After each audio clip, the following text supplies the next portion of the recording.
start of these videos has to be the hardest part of this whole project we put together.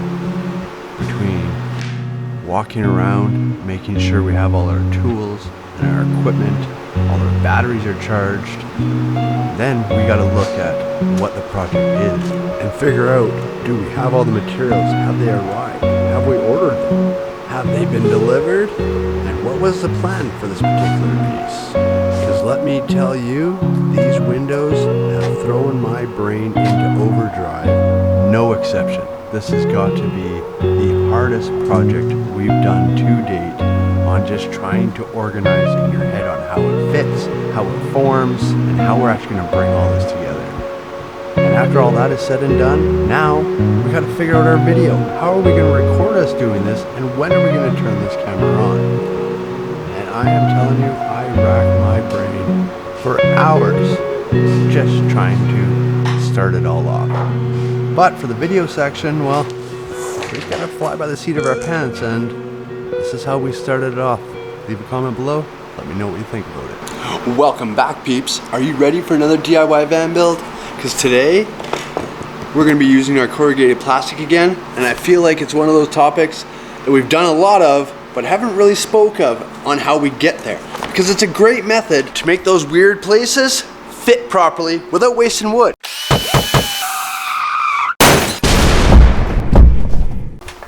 So what better time to do this than on a spot that we've already used corrugated plastic for and barely spoke about, as well is probably one of the most useful spots that we're going to use the corrugated plastic. This spot, I'm telling you, has more curves and dips than you could ever imagine. This would be impossible to use a tape measure and measure out to figure out exactly what depth that needed to be, not only for the shape of it and where it sits, but the depth of it. Because this is going to have to be shaved down in different sections at different amounts all the way around for it all to sit flush. And when we use our corrugated plastic, it's going to give us our shape as well as our depth all the way around as to how much we have to trim that. We take our basic length measurement across the top as well as the bottom, and we take our height difference on this side and this side, 4 pieces to make a square. And our corrugated plastic actually makes it quite simple to make those 4 pieces happen.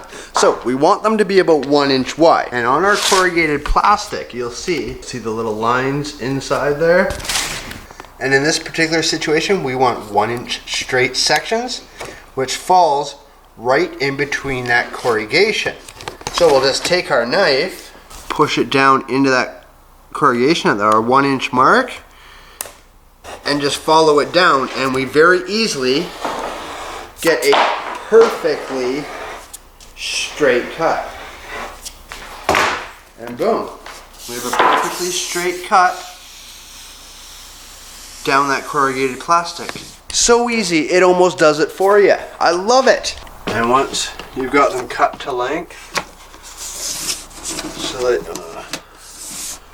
so that they fit exactly where you want them, and you know they're the right length. So hard to do this with one hand, peeps. Alright, now you got it cut to length, and it fits where you want it, one at a time. You take your Gorilla Tape, just one piece right in the center, and you stick it in place. And do that for all 4 sides. And once we have our square made all the way around, so we know exactly how it fits, take our Gorilla Tape again and tape up our corners so they all stay together exactly where they should be. We just simply pull it out and bring it to the garage and set it down on our bigger piece of corrugated plastic, which I know is hard to see on camera because obviously it's white on white, but I'm sure you catch the point, in which now we have a stencil of all 4 corners, and now we're going to stencil out the whole piece, which is going to give us the size of the piece of plywood we're going to cut. Now we just simply trace around the outside of this and just make our 2 cuts.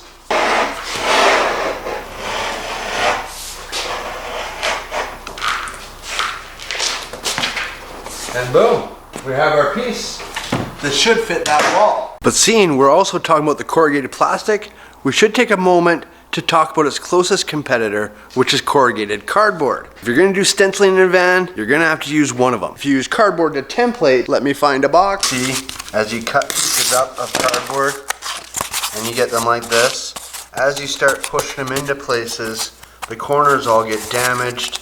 Even especially when you got big pieces and they just touch the sides of something, they get all dented, which gives you weird burnt bends and curves to your templates. Not to mention, when we're storing our corrugated plastic, it's in between big sheets of wood and MDF, and it doesn't get damaged. It stays its shape and holds together. Where again, your cardboard sheets, if you're storing them and put them in between this kind of stuff, they'd be bent. Like as soon as they bend, they're creased and they're not real good. For this stuff, you'd have to really bend it to get it to crease. And another big win for the corrugated cardboard is, hey, I finally got my stencils all cut out. I spent so much time on them, and oops, I just spilt a bunch of water. Oh no, my stencil! Ah, it's all wet and damp and gross. This one though, it's perfectly fine. I guess it's possible you could wipe it off, but it's still gonna be moist and it really stinks when it gets wet. This plastic on the other hand, wipe it off, smells like nothing. Now an obvious point when it comes to price, the cardboard is significantly cheaper than buying the corrugated plastic. But the other side is the corrugated plastic is when I cut out templates, I do a big template and then you cut out the smaller templates as you go, and I can reuse this corrugated plastic over and over and over again as the pieces don't get damaged. I just find the right size of piece and cut out the template I need. With a cardboard, again, once you use it, especially when you're holding your templates in place, so you got your right fit and everything like that, and you want it to sit there so you can kind of sit back and look, you'll usually use a Gorilla Tape or something like that to hold it in place so it doesn't come off, right? So we do that to both of them. Now, with our plastic piece, if we want to pull it off, we yank it off and we pull it off the plastic. No problem at all. With our cardboard, we pull it off and it tears our cardboard. And you do that over and over and over again, you end up wrecking what you're making as a stencil. And when you get to small pieces, that sucks when that happens. And of course, we will link those two products down below so you can take a look at what the price difference is. I will tell you though, I bought 4x8 sheets, which I had to go to my local hardware store for. I couldn't pick them up off Amazon. But I share this with you so you can do a little cost comparison to see what the difference is, as well as see what the actual product is, so when you go to the store, you know what it is. Now, I want to let you in on a little secret. Did you know?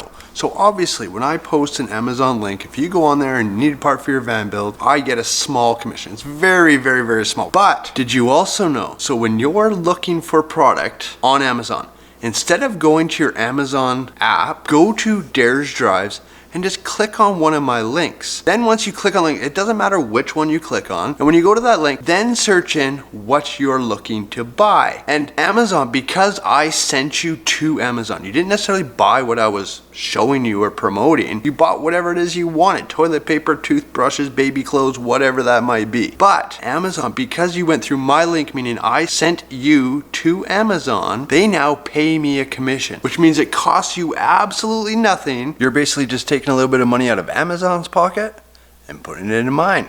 And you can support the channel and what we're doing, because I hope I'm bringing value to you guys. This is what I'm trying to do, breaking it down step by step. Because you got to admit to yourself, I am putting in some pretty serious work here to try and deliver this value and hopefully help you out or entertain you. I am literally burning the midnight oil again. It is now 3:06 a.m. We're still recording and editing so that we can get this out on Sunday.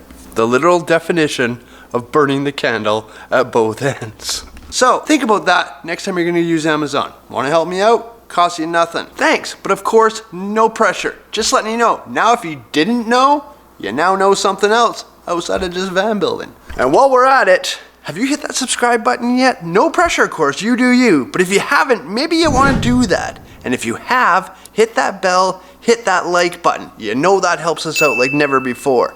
If you've done all of those three things, well, you're a rock star.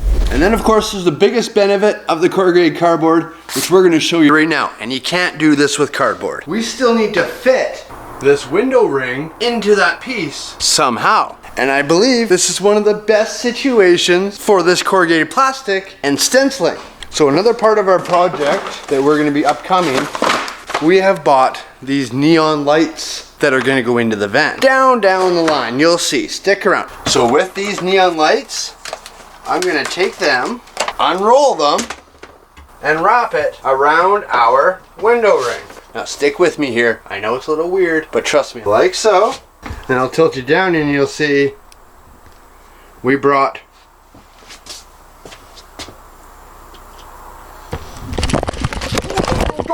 don't fall. Holy, that could have been so bad. Oh my goodness. I do not want to be buying another lens. Now I'm just going to hook up positive to positive, negative to negative on our battery. It lights up our window ring.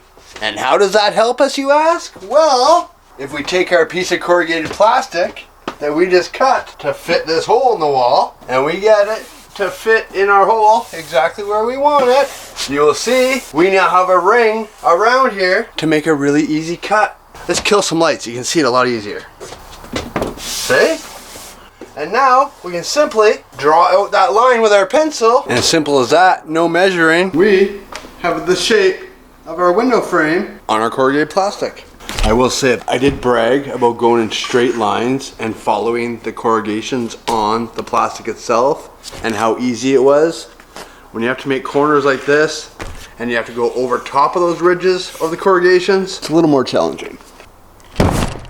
Oh, I am on a roll dropping you tonight. But before you know it, we have our stencil made and we have a piece that should come really close to fitting that hole. Oh yes, and look how close that is. We just got to trim it up just a little bit on a couple edges, but we have a very good fitting template. So now we've just taped it back in place and just marked out our areas so it's going to slide in perfectly. So now we marked it out, we peel it off again, and we start crafting. Crafting and fitting and crafting and fitting until it's daytime and you're left with something a little like this. Now you can see what I'm talking about with the curves. At this top corner, we got a massive overlap where it sticks out and it's gonna have to be cut down and shaved to fit just right. As well as on this corner, it's less, but it does still stick out and will have to be cut down and trimmed. This corner on the far side, very, very, very little shaving's gonna have to take place on this side, but on this one here, you can see was the deepest corner of all, and is actually still coming up shy from where our template is, which means we're gonna have to build this corner up and shave all the rest down. So we're going to start here. We're going to mark the spots in which we need to build up. So we mark that spot there, where the last spot where it's even, all the way down and around, and we're going to mark it like right there. Now we can bring the whole ring into the garage. So with our window ring back into the garage and our spots marked on the ring, we are now going to take said template that we originally made for these rings, and we're going to set it back down on top and use our pencil to mark on our ring those exact spots onto our template. Now we can get rid of the ring and we just have to cut our template in that exact spot. And now we can use this little piece right here on our 1/2" MDF board, which we bought in preparation for this exact moment. So we'll get this board up onto our table.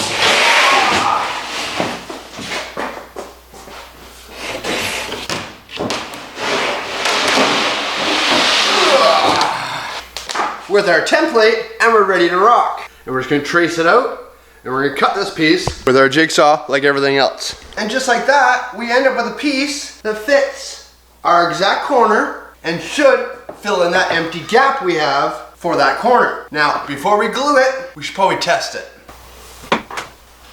So, we will slide our ring back into place. Oh no, oh no, no, that didn't, no. Oh no.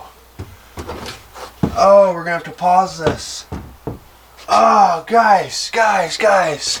Look what's happened. I don't know if you're here. Let me grab a light here, a better light. Hold on. Will this work? I don't know if this is gonna work. Can you see that? I don't think you can see that. Darn. How do I do that? It's on this side too. But if you look real close, you can't see it on the camera, I don't think. Maybe when I put it on the... But I scratched it. I scratched the tint.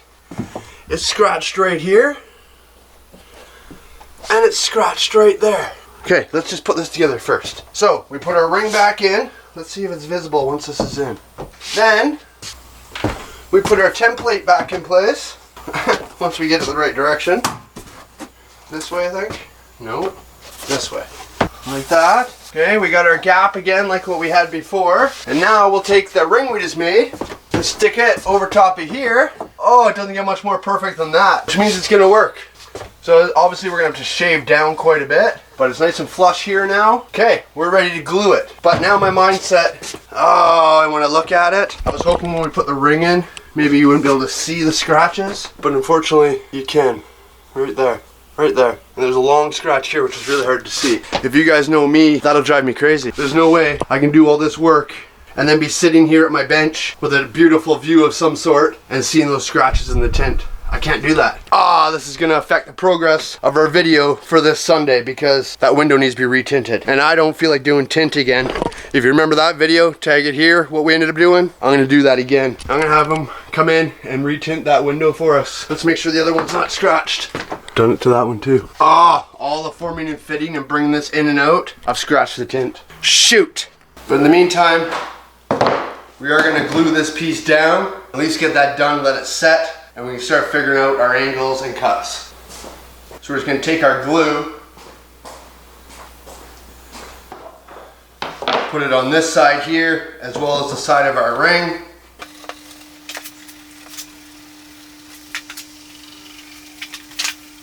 Just take this, set it down onto our piece, line it all up, and clamp it. And to trim this all out, we're gonna take our pencil, which we've made super sharp, and just follow the line all the way around the ring. And once we've completed tracing that all out and replacing your battery, we're ready to pull it all back out again.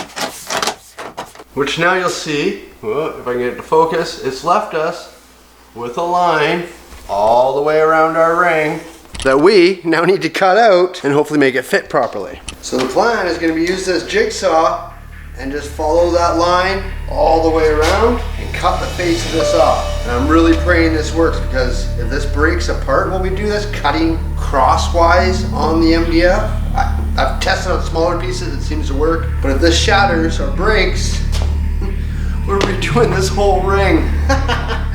Not funny, but funny. Let's go.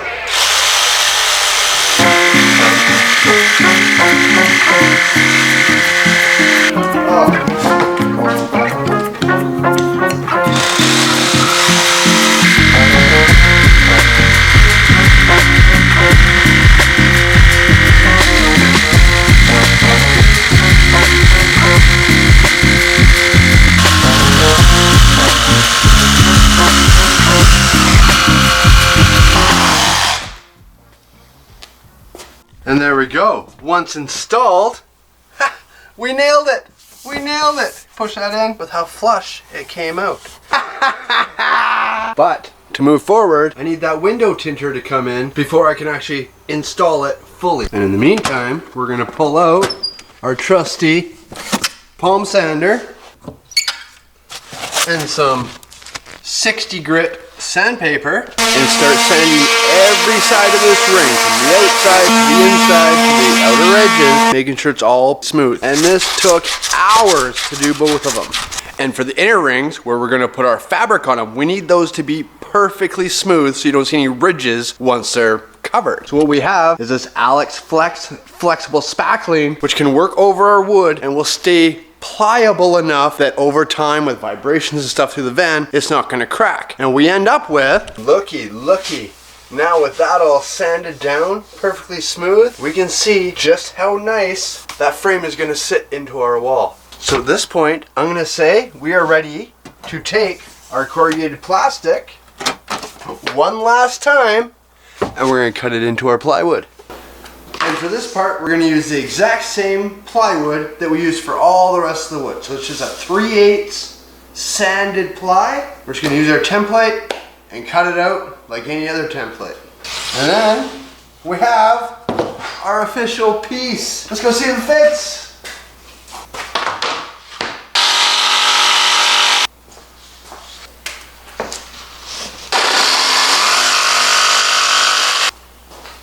And there we go, with some fresh window tint and some finagling on our panel piece, we have it so it fits all the way around. And once we put this 3/8 plywood in, you can actually see how much of a curve that wall has, because once you screw it in, it's going to screw in like that. But it shows how much that wall actually curves, which of course means our ring had to do the same thing to be able to line up. So now that it's all smooth, look how good that turned out. Now we got to take this back into the garage, because I almost forgot to add in some pieces that was part of my plan way back when, and they're in the garage. I just found them and thought, oh shoot, we need to put those in. Which are these 1-inch ceramic magnets that look just like this. These are going to go in that ring so that once we have our insulated covers, which will also have magnets on them, they'll fit in there and fit securely. So you'll see we have a 1-inch spade bit which fits the size of our magnets. Then we mark that spade bit to the depth we need it to be so that our magnets will sit perfectly flush inside of our holes. Space equal spacings out across our inner ring and start drilling.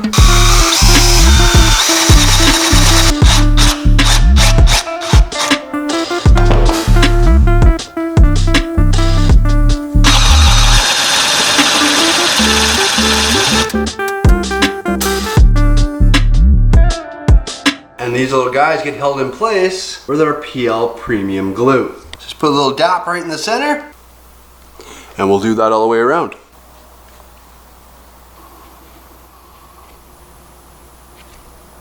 And now that these have all set and dried for 24 hours, I'm just going to simply pull the tape off. That's great, yes.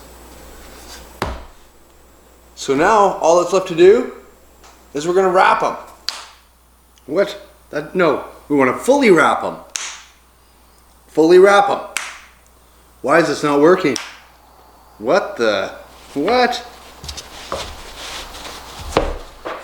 What is going on? Oh. Well, that ain't right. Our material's not long enough to wrap it all the way around our rings. Oh no. And it's like, what time is it? It's 11:30 at night. Not that it would matter. We order this stuff in from like, I don't know, Seattle or something like that, I think it comes from.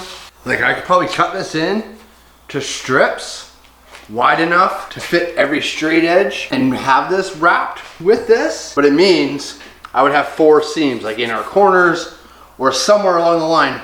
You'd have to have 4 seams based on the length of this. That sucks. And there's no way I'm going to lower my standards of what I want to see with this just to finalize this and have a video. I won't do that. It's gonna have to wait. But what else do I say? When you take on a project of this magnitude of building this van and whatnot, even the simplest little things of the square footage of your material you need, you have enough of, it's just not the right shape to complete the project you have. And that was the last time we needed to use this material. Funny how that works, isn't it? So, sharing once again the true struggles of building a van. But we still need to put this in so that we can see exactly what it looks like and if our plan has worked. Because although I was hoping we'd have our final covering on this window frame at this point of the video when we were ending it, that's a challenge of the van build, is having all your parts and finding out at 11 o'clock at night that you don't have enough material. So, it's just what we gotta do. But the good news is obviously it fits. It's just tacked in right now. We'll go through how we mount this all together and make it all become one piece, obviously in the next video now. But this also means on the next video, this will be fully framed and all of our walls will be completely done. That's pretty exciting, isn't it? And also, of course, whoa, that was really close that time. As with everything in this video, it was all done twice. I am talking hours and hours and hours of forming and fitting and sanding and just everything to make these things fit the way they have fit. So, we're done for this video, peeps. If you haven't done so yet, maybe hit that subscribe button. No pressure, of course. You do you. If you have subscribed, thank you, thank you, thank you. And we will see you on the next video. Perfect.